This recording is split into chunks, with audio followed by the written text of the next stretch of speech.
The small ship Harmony's Edge moved slowly through empty space. Captain Yuki sat in his chair on the bridge watching the stars. His ship was on a simple mission. They were looking for new planets and checking if any life existed in this part of space. Yuki was a Villani, one of the peaceful races in the Galactic Federation. His skin was blue and smooth, and his large eyes could see many colors that other races could not. He had been a captain for 20 years, and he loved exploring new places. The Harmony's Edge was a good ship. It was 180 meters long and had everything the crew needed. The ship was fast and did not use too much fuel. This was important because fuel was expensive and hard to find in deep space. "Captain," said Hana from her station. She was the communications officer, a young Villani with bright green eyes. "I am getting some strange signals from the third planet in this system." Yuki turned to look at her. "What kind of signals?" "I do not know," Hana said, looking worried.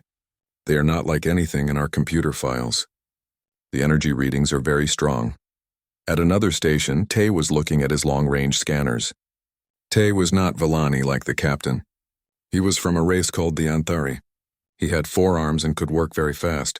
"His job was to watch for anything dangerous in space, Captain," Tay said, his voice shaking. "I think there is something wrong with my scanner." "What do you mean?" Yuki asked. "I'm seeing something very big near the third planet, but it cannot be real. The scanner says it is artificial, but the size, it is impossible." Yuki stood up from his chair. "Show me." Tay pressed some buttons and a big screen showed what his scanner was seeing. There was a dot on the screen near the planet. Next to the dot was a number that showed how big the object was.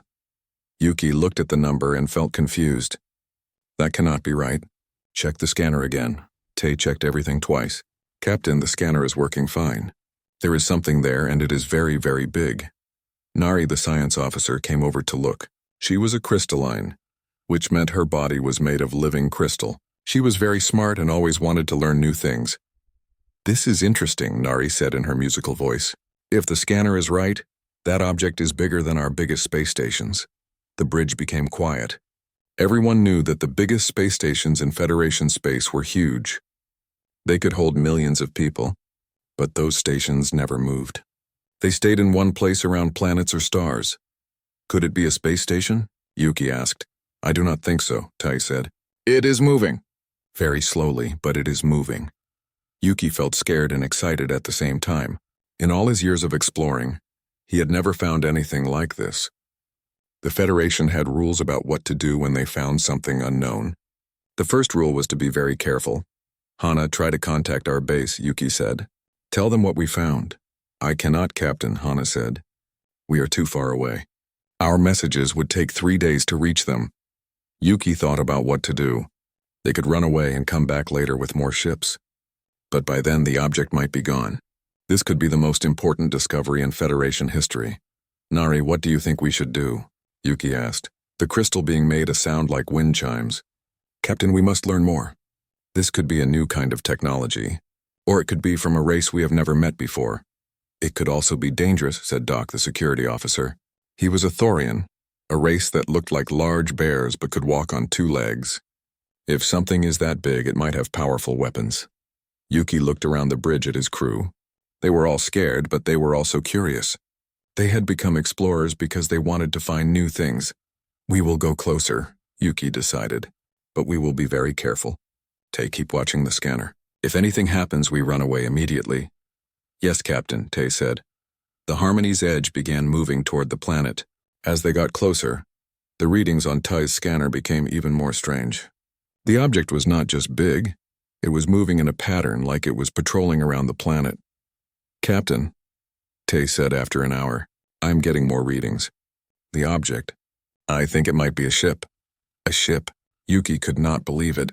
"But it is huge." "There is more," Tay said, his forearms working quickly on his controls. "I think there are other objects around it. Smaller ones, but still very big." Nari made an excited sound. "Captain, we need to see this with our own eyes. Can we get close enough to use the main viewer?" Yuki thought about it. The main viewer could show them what something looked like from very far away, but they would have to get much closer to the unknown objects. "Do it," Yuki said. But slowly, 2 more hours passed. The crew watched their screens as they got closer to the third planet. Finally, Tay said the words that everyone was waiting for. Captain, we are close enough to see. Put it on the main screen, Yuki ordered. The big screen at the front of the bridge changed. Instead of showing star charts, it now showed real space. At first, they saw nothing but stars and the planet below. Then they saw it. The object was a ship, but it was like no ship any of them had ever seen. It was long and gray with many parts sticking out from its sides. Lights glowed all along its surface. It looked like a floating city. By the stars, Hana whispered. But the most amazing thing was its size. The Harmony's edge was 180 meters long, and the crew thought it was a good-sized ship. This alien ship was so big that their entire vessel could fit inside just one small part of it. How big is it? Yuki asked. Tay checked his readings 3 times before he answered. Captain, that ship is over 15 kilometers long. Nobody spoke for a long moment. 15 kilometers was the size of a small city. The Federation's biggest ships were only 1 or 2 kilometers long, and those were the ancient colony ships that were built hundreds of years ago. There are more ships, Nari said, pointing at the screen. Look, around the giant ship they could see smaller vessels. But even these smaller ships were bigger than anything in Federation space. Captain, Doc said, we should leave now. These beings, whoever they are much more powerful than us. But before Yuki could answer, Hana's station began making noise. Captain, she said, they are sending us a message. What does it say? Yuki asked. I cannot understand it, Hana said. But Captain, look at the power of their signal. It is so strong it could destroy our communication system. Are they trying to hurt us? Doc asked. I do not think so, Hana said. I think they are trying to be gentle. The signal is getting weaker. I think they realized their first message was too strong. Yuki stared at the screen. Somewhere on that massive ship, alien beings were trying to talk to them. They were being careful not to hurt the small Federation vessel. Hana, can you send a message back? Yuki asked. Yes, Captain. What should I say? Yuki thought about the first words that would be spoken between his people and these powerful aliens. Tell them we come in peace, he said. Tell them we want to learn about them. As Hana sent the message, everyone on the bridge watched the giant ship. They all knew that their lives, and maybe the future of the entire Federation, had just changed forever. Admiral Bo stood on the command bridge of the Soul's Pride, looking out at the stars through the massive viewing windows. The bridge was huge, almost as big as a football field. Hundreds of people worked at stations all around the room. The ceiling was so high that it had 2 levels of walkways. Bo was a tall woman with black hair and serious eyes. She had been in the human space navy for 30 years. She had seen many battles and explored many new worlds. But today was different. Today they might meet aliens for the first time. Admiral called June from his station. June was the tactical officer, a young man who was very good at understanding weapons and defense systems. We have a small ship approaching our position. How small? Bo asked. Very small, Admiral. Maybe 200 meters long. It looks like it is built for speed, not fighting. Bo walked over to June's station. She could see the alien ship on his screen. It looked tiny compared to the Soul's Pride. Her ship was 15 kilometers long and had thick armor all over it. The alien ship looked thin and fragile. Any weapons? Bo asked. I can see some small energy systems, June said, but nothing that could hurt us. Their weapons are very weak, Bo nodded. This was good news. She did not want the first meeting with aliens to be a fight. Admiral, called Sue from across the bridge. Sue was the chief communications engineer, a smart woman who understood how radio signals worked. The alien ship is trying to talk to us. What are they saying? Bo asked. I cannot understand their language yet, Sue said, but they are using very simple radio signals. The problem is, what problem? Bo asked. Sue looked worried. Admiral, our normal communication array is too powerful. If we try to talk to them, we might destroy their ship by accident. Bo felt surprised. The Soul's Pride had strong communication systems because it needed to talk to other human ships across long distances. She had never thought that talking to someone could be dangerous. Can you fix it? Bo asked. I will need some time, Sue said. I have to build a special low-power transmitter just for them. While Sue worked on the communication problem, Bo looked at the alien ship on the main screen. It was staying far away, probably because they were scared of the huge human ship. Bo understood why they were scared. The Soul's Pride was a dreadnought, built for long exploration missions in dangerous space. It had weapons that could destroy planets and armor that could stop almost anything. It also carried 50,000 people and had everything needed to build a new colony. Admiral, said her assistant, Commander Rio. Should we contact Fleet Admiral Wu? Bo thought about this. Fleet Admiral Wu was on the Busan's Thunder, the biggest ship in their fleet. Wu was in charge of all the human ships in this area of space. Not yet, Bo said. Let us see what these aliens want first. Rio nodded.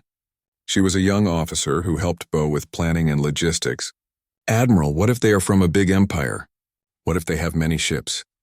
Then we will deal with that when it happens, Bo said. Right now they have one small ship and we have a whole fleet. I think we are safe.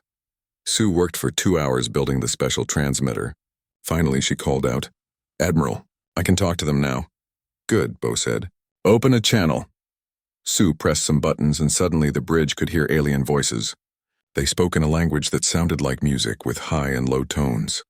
Can you translate it? Bo asked. I am working on it, Sue said. The computer is learning their language.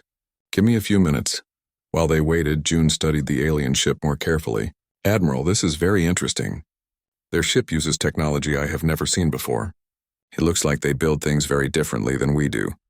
How do you mean? Bo asked. Look at this, June said, showing her his screen. Their ship is built to use as little energy as possible. Every part is designed to be efficient. Our ships are built to be strong and carry everything we need.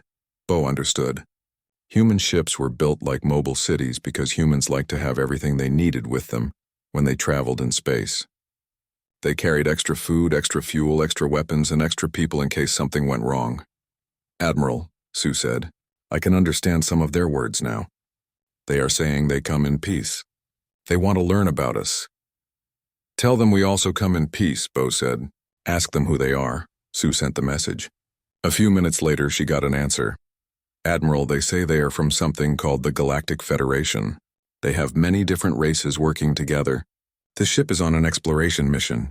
Bo felt excited. A Galactic Federation meant there were many alien races out there. Humans had always wondered if they were alone in the universe. Now they knew they were not.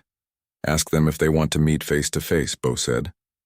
When Sue sent this message, there was a long silence. Finally, the aliens answered. Admiral, they seem scared, Sue said. They want to know how many ships we have.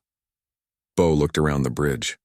Through the windows, she could see some of the other human ships in their fleet.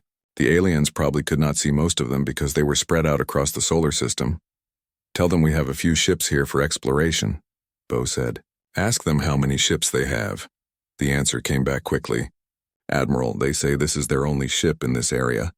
They are part of a small exploration group. Bo felt sorry for the aliens. One small ship exploring alone in deep space seemed very dangerous to her. Human exploration fleets always had many ships to help each other if something went wrong. Admiral, Rio said quietly, maybe we should not tell them how big our fleet really is. They might get scared and run away. Bo thought about this. Humans had over 2,000 ships in this area of space. Some of their ships were much bigger than the Soul's Pride. If the aliens knew this, they might think humans were planning to attack them. You are right, Bo said. We will tell them about our ship slowly. June looked up from his station. Admiral, I'm reading more alien signals. I think they have other races on that one ship. How many races? Bo asked. Maybe 10 or 12 different types of life signs, June said. This is amazing. They really do have many races working together. Bo walked over to the main viewing screen. She could see the tiny alien ship in the distance. It was hard to believe that 12 different alien races were working together on such a small vessel. Sue, ask them if they would like to meet on a neutral ship, Bo said. We can send one of our shuttles. There was another long pause before the aliens answered. Admiral, Sue said, they want to know how big our shuttle is. Bo almost laughed. Human shuttles were big because they were designed to carry many people and supplies between ships. But compared to the Soul's Pride, they were tiny. Tell them our shuttle is 800 meters long, Bo said. The silence from the aliens lasted even longer this time. Admiral, Sue said, sounding confused. They say our shuttle is bigger than their main ship. They want to know if we have anything smaller. Now Bo understood the problem. Everything humans built was big because they wanted to be prepared for anything. But to these aliens, even human shuttles were huge. We have some small maintenance pods, Bo said. They are only 50 meters long. When Sue sent this message, the aliens seemed happier. They agreed to meet on one of the human maintenance pods.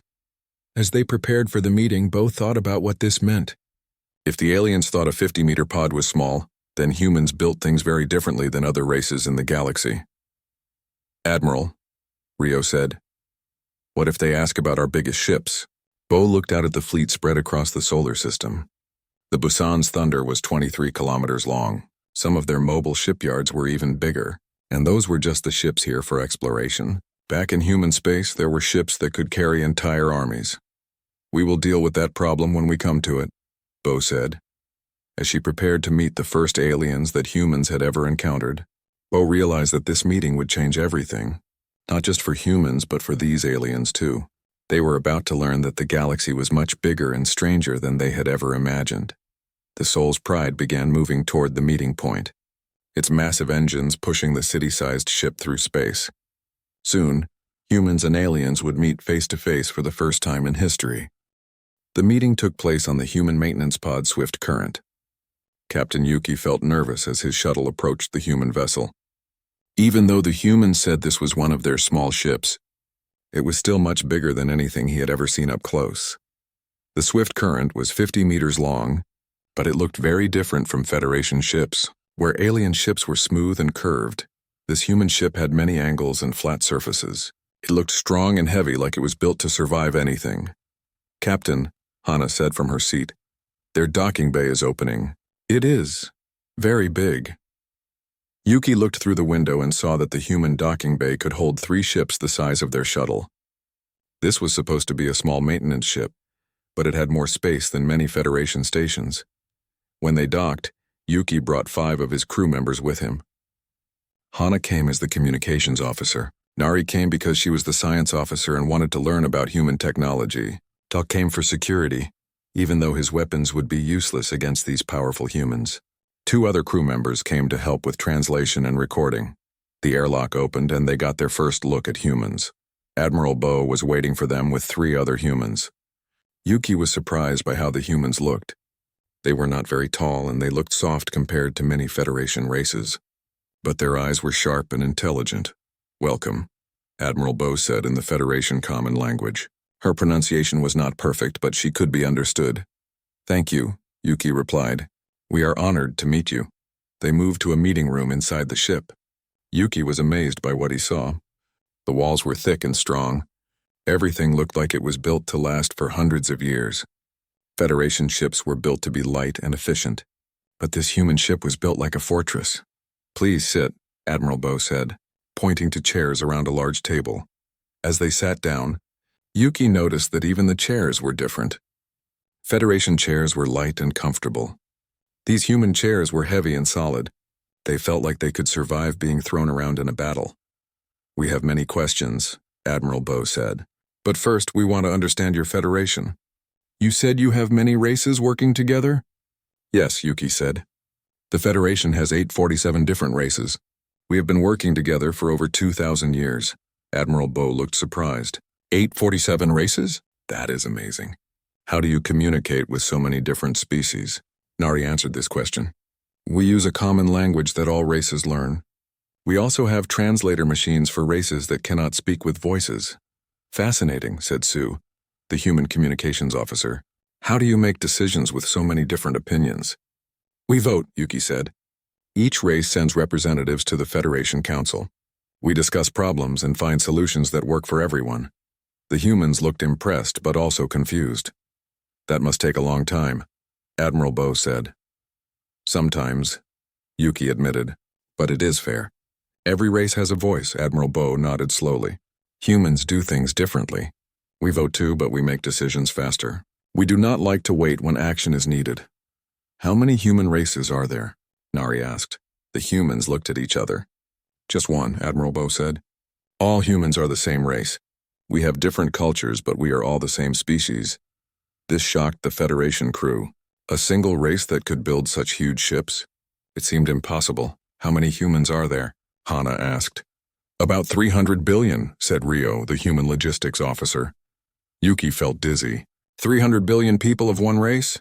The entire Federation had only 400 billion people across 847 different species. Where do they all live? Tak asked. On many worlds, Admiral Bo said. We have colonies in 1,200 star systems. The Federation representatives sat in shocked silence. The Federation controlled 3,000 star systems, but they had taken 2,000 years to spread that far. How had humans expanded so quickly? How long have humans been in space? Nari asked. About 400 years, Rio said. This was impossible. Humans had spread across 200 star systems in only 400 years. The Federation's oldest races had taken thousands of years to travel between just a few star systems. How do you travel so fast? Yuki asked. Admiral Bo smiled. We build big ships and carry everything we need. When we find a new star system, we do not have to wait for supplies from home. We can start building colonies immediately. But that must use enormous amounts of resources, Nari said. Yes, Admiral Bo said. That is why we build big mining ships and industrial ships. We can turn asteroids and dead planets into everything we need. Sue brought up a holographic display that showed human ships. The Federation crew watched in amazement as the display showed ships bigger than anything they had ever imagined. There were mining ships that could eat entire asteroids. There were factory ships that could build anything. There were colony ships that carried millions of people. This ship we are on, Admiral Bo said, is just a small maintenance vessel. It fixes broken equipment on our big ships. Hana looked around the meeting room. This small ship was bigger than many Federation patrol vessels. How big are your biggest ships? Doc asked, though he was not sure he wanted to know. Our biggest mobile shipyards are about 50 kilometers long, Rio said casually. Yuki felt like he might faint. 50 kilometers? That was bigger than some Federation space stations. And the humans said these were mobile shipyards, meaning they could move between star systems. Why do you build such big ships? Nari asked. It seems excessive. Admiral Bo thought about how to explain. Space is dangerous and empty. If something goes wrong far from home, you need to fix it yourself. Small ships cannot carry everything you might need. Big ships can. But surely you do not need ships that big for exploration, Yuki said. We are not just exploring, Admiral Bo said. We are expanding. When we find a good star system, we want to build colonies there. Small ships cannot carry enough people and equipment for a proper colony.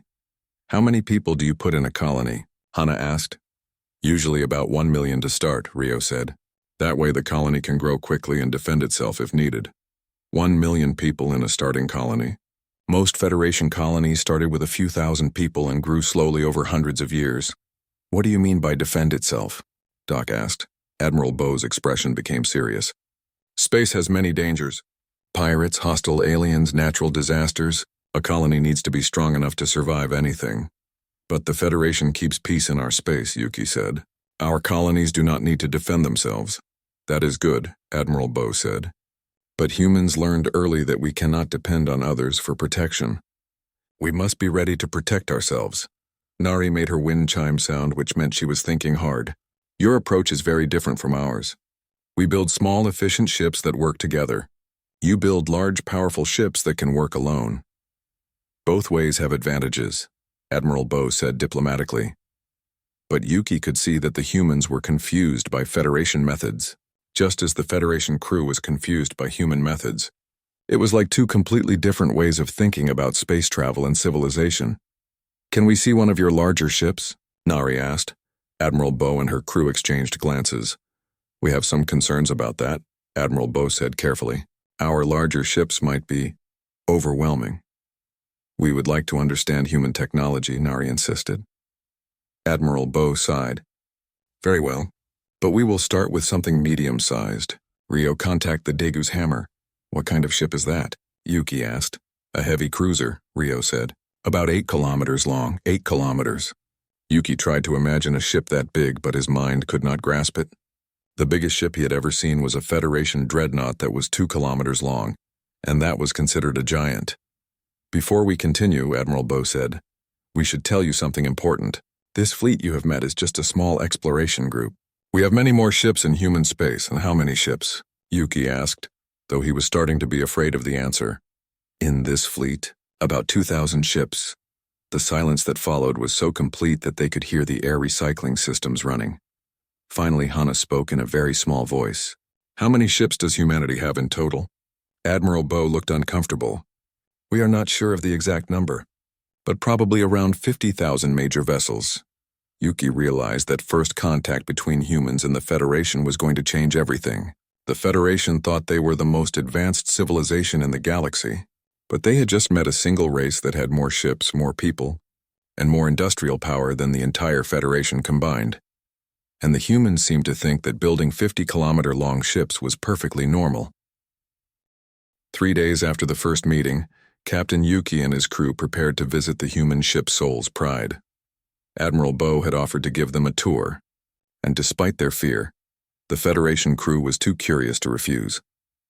As their shuttle approached the massive human vessel, Yuki tried to understand what he was seeing. The Soul's Pride stretched out in front of them like a metal mountain floating in space. It was so big that they could not see both ends of it at the same time. "Look at all those lights," Hana whispered. Windows and docking bays covered the ship's surface like tiny stars. Each window meant there were people inside working and living. "How many people did they say live on this ship?" Doc asked. 50,000, Nari answered. Her crystal body was glowing brighter than usual, which meant she was excited and nervous. The shuttle flew into a docking bay that was bigger than their entire ship back home. As they landed, Yuki saw dozens of other small craft parked around them. Each one was bigger than Federation shuttles, but the humans called them work pods and maintenance vehicles. Admiral Bo met them at the airlock with Rio and a new human they had not met before. "This is Commander Juan," Admiral Bo said. "He is our chief engineer. He will show you around the ship." Juan was a friendly man with grease on his hands and a big smile. "Welcome to the Pride," he said. "I hope you are ready to do some walking. This tour will take all day." They started in what Juan called the crew quarters. Yuki expected to see small rooms where people slept, like on Federation ships. Instead, they found themselves in what looked like a city. Wide hallways stretched out in front of them with moving walkways to help people travel long distances. There were shops, restaurants, and even parks with real trees growing under artificial sunlight. "This is just one residential section," Juan explained. "We have 12 sections like this throughout the ship." 12. Yuki could barely speak. "How many people live in this section?" "About 4,000, Juan said. "Each person has their own room, plus shared areas for recreation and socializing." They walked through the residential area for an hour, and Yuki felt more amazed with each step. There were schools where human children learned. There were medical centers that looked like hospitals. There were sports facilities where people played games he had never seen before. "Why do you need all this on a warship?" Doc asked. "The Pride is not just a warship," Admiral Bo explained. "It is also a colony ship and a mobile base. Our people might spend years in deep space. They need normal lives, not just work." "Years?" Nari asked. "How long do your missions last?" "This exploration mission will probably take 10 years, Rio said. "Some of our deep space missions last 20 or 30 years. The Federation crew exchanged looks. Their longest missions lasted 6 months.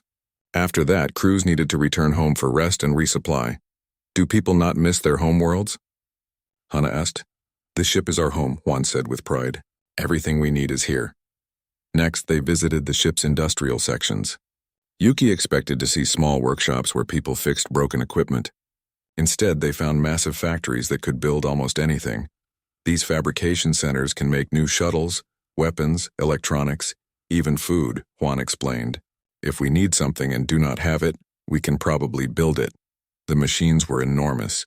One fabricator was as big as Yuki's entire ship, and it was just making spare parts for other machines. "Where do you get the raw materials?" Nari asked. "We mine asteroids," Juan said. "We also have ships that can break down old equipment and recycle it into new materials." They visited the ship's farms next. Yuki had expected small growing areas for fresh vegetables. Instead, they found huge chambers full of plants growing under bright lights. The farms were so big they needed vehicles to transport food from one end to the other.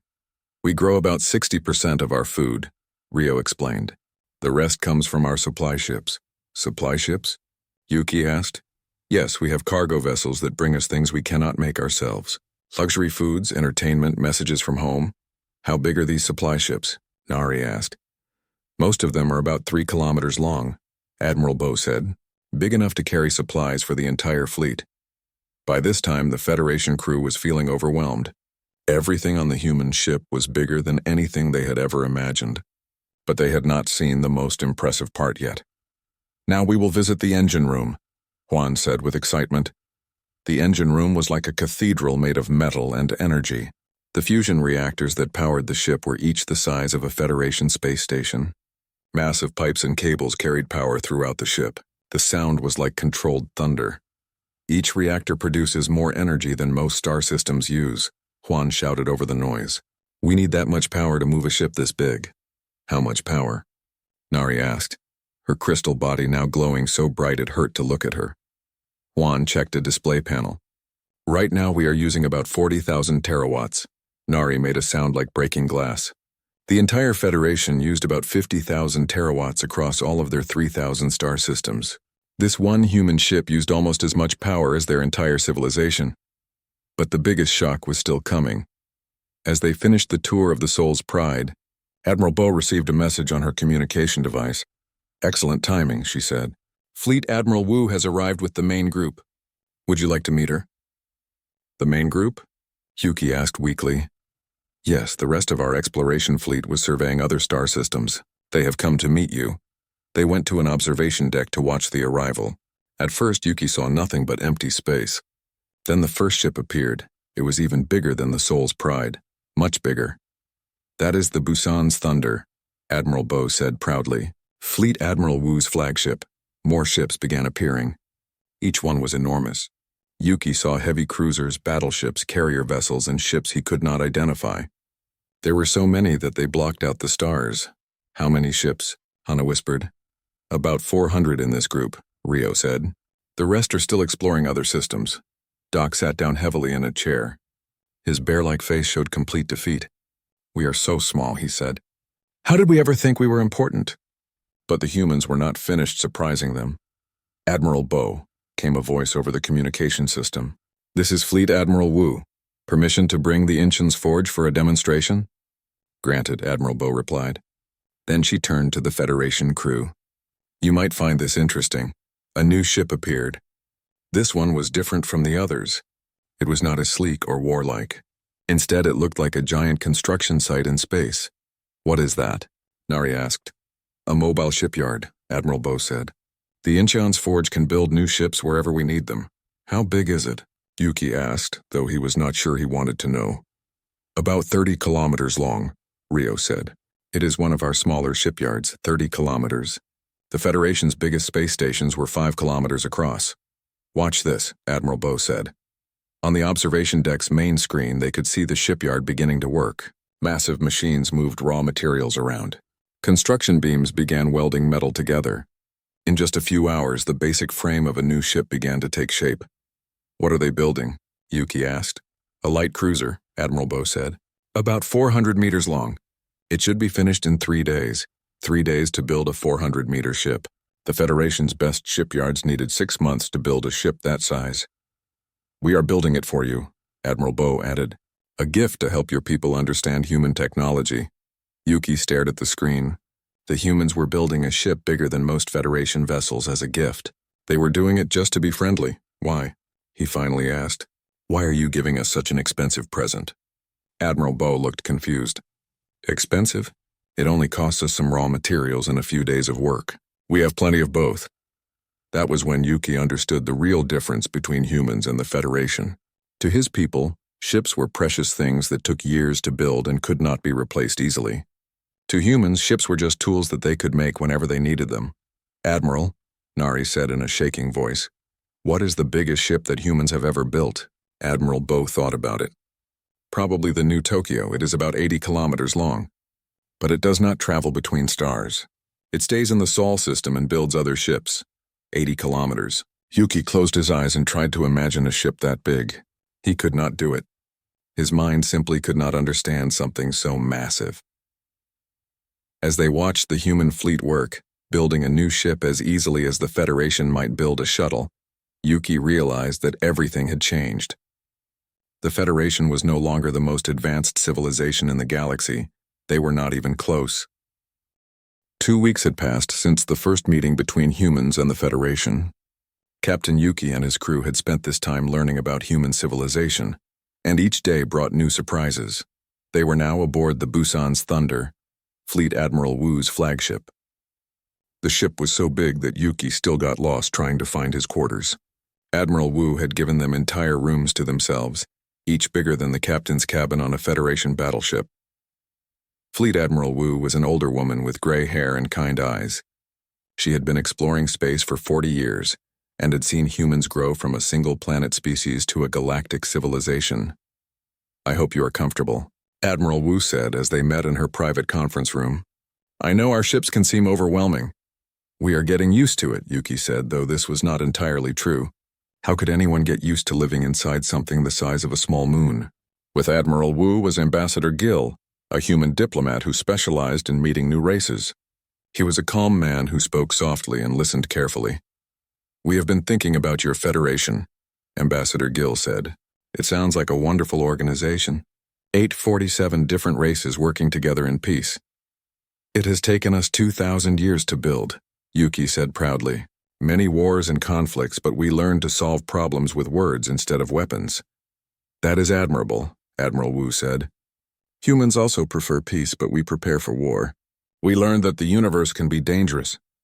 "What dangers have you faced?" Nori asked. Her crystal body had stopped glowing so brightly now that she was getting used to human technology. "Hostile aliens, space pirates, natural disasters," Ambassador Gil said. "We have also fought wars among ourselves. Human history is not always peaceful." "But you are all the same race," Hana said. "Why would you fight each other?" "Different ideas about how to live," Admiral Wu explained. "Some humans wanted to control others. Some wanted to take resources from other humans. It took us a long time to learn to work together." "How did you learn?" I asked. "By spreading out," Ambassador Gil said. "When humans only lived on one world, we fought over land and resources. When we moved to space, there was room for everyone. Now we have so many resources that fighting over them makes no sense."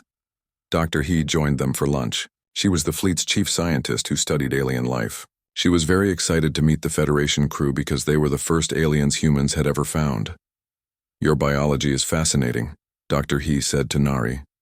"A silicon-based life form that can think and feel. We theorized about such beings, but we never thought we would meet one." "And your carbon-based life is equally interesting to us," Nari replied. "Humans seem fragile, but you build such strong things." "That is exactly right," Dr. He said. "Humans are weak individually, but strong as a group. That is why we build big ships and work together on massive projects." "Is that why your ships are so large?" Yuki asked. "Because you are weak alone?" Admiral Wu nodded. "A human alone in space would die quickly. But 50,000 humans working together can survive anything. Our ships are not just transportation. They are communities." Ambassador Gil brought out a holographic display showing human space. "This is why we explore the way we do," he said. The display showed hundreds of star systems connected by shipping routes. Massive cargo ships moved resources between worlds. Mobile factories traveled to wherever they were needed. Colony ships carried millions of people to new homes. "We do not just visit new places," Ambassador Gil explained. "We move there permanently. Each new star system becomes part of human civilization." "But what about the planets that already have life?" Nari asked. "We are very careful about that," Dr. He said. "We never colonize worlds with intelligent life, and we protect worlds with primitive life. We have laws about this." "What if you meet hostile aliens?" Doc asked. Admiral Wu's expression became serious. "We hope that never happens. But if it does, we are ready to defend ourselves and our colonies." "With ships like these?" Yuki asked, looking around at the massive conference room. "If necessary," Admiral Wu said, "but we prefer to make friends. That is why we are so happy to meet your Federation." Over the following days, the Federation crew learned more about human philosophy. They met with teachers, engineers, farmers, and soldiers. Each human they met was proud of their civilization, but also curious about the Federation. "Your way is interesting," said Commander Jin, a young officer who managed ship logistics. "Working with many different races must be challenging." "It is," Yuki admitted. "Sometimes we spend months just trying to agree on simple decisions. But the result is usually fair for everyone. Human decisions are faster," Jin said. "But sometimes we make mistakes because we do not think long enough." "Maybe we can learn from each other," Nari suggested. This idea excited many of the humans. They began talking about exchange programs, shared technology, and cooperative exploration missions. But first, There was the problem of size. How can we work together when your ships are so big and ours are so small? Hana asked. We can build smaller ships, suggested Engineer Tay, who had joined their discussions. Or you can build bigger ones. Building bigger ships would take us decades, Yuki said. We could help, Tay offered. Human shipyards could build Federation-designed ships very quickly. But then they would not really be Federation ships, Doc pointed out. This led to long conversations about technology sharing. The humans offered to teach the Federation how to build larger, more powerful ships. In return, the Federation could teach humans about cooperation between different species. We have never worked with aliens before, Admiral Wu admitted. We could learn much from your experience. The breakthrough came when Ambassador Gill suggested a joint project. What if we build a new type of ship together? He said. Not too big, not too small. Designed by both humans and Federation races. Built with both of our technologies. What would we use it for? Yuki asked. Exploration, Gill said. There are parts of the galaxy that neither humans nor the Federation have visited. We could explore them together. This idea excited everyone. They began planning immediately. The ship would be 2 kilometers long, big enough to hold both human and Federation crews, but small enough that the Federation could understand how to build it. It would have human engines and armor, but Federation efficiency and environmental systems. We could call it the Harmony, suggested Admiral Wu, to represent our 2 civilizations working together. As plans for the joint ship developed, both sides began to understand each other better. Humans learned that the Federation's careful, slow approach to problems often found better solutions than human quick decisions. The Federation learned that human willingness to take big risks and use massive resources could solve problems that careful planning could not handle. You know, Admiral Wu said one evening, when we first met I thought you were too cautious. But now I see that caution can be wisdom. And I thought you were reckless, Yuki replied. But I see now that sometimes bold action is needed. The final surprise came when they began planning the voyage home. Yuki needed to return to Federation space to report what he had learned. But the journey would take months in his small ship. Why not travel with us? Admiral Wu suggested. We can take you there much faster. How much faster? Yuki asked. A few weeks instead of months, Admiral Gill said. Our larger ships have more powerful engines. So it was decided. The Harmony's Edge would be loaded into one of the human cargo ships for the journey to Federation space. When they arrived, they would be accompanied by a small human diplomatic fleet. Only 20 ships, including the Soul's Pride. On the last day before departure, Yuki stood on the observation deck of the Busan's Thunder, looking out at the human fleet. In 2 weeks, everything he thought he knew about the galaxy had changed. The Federation was no longer alone. They now had neighbors who were incredibly powerful but also friendly and curious. The galaxy had suddenly become much larger and more interesting. Nervous? Admiral Wu asked, joining him at the window. Excited, Yuki said. My people have much to learn, and I think we have much to teach as well. The galaxy is big enough for all of us, Admiral Wu said. Humans have learned that cooperation is always better than conflict. As the human fleet prepared to jump to hyperspace, Yuki thought about the future. Soon, Federation space would be visited by ships that dwarfed their greatest vessels. But instead of conquest, these giants would bring friendship and knowledge. The age of isolation was over. The age of galactic cooperation was about to begin, and at the center of it all would be the Harmony, a ship that proved that different civilizations could work together, each contributing their strengths to create something greater than either could build alone. The stars no longer seemed so far apart.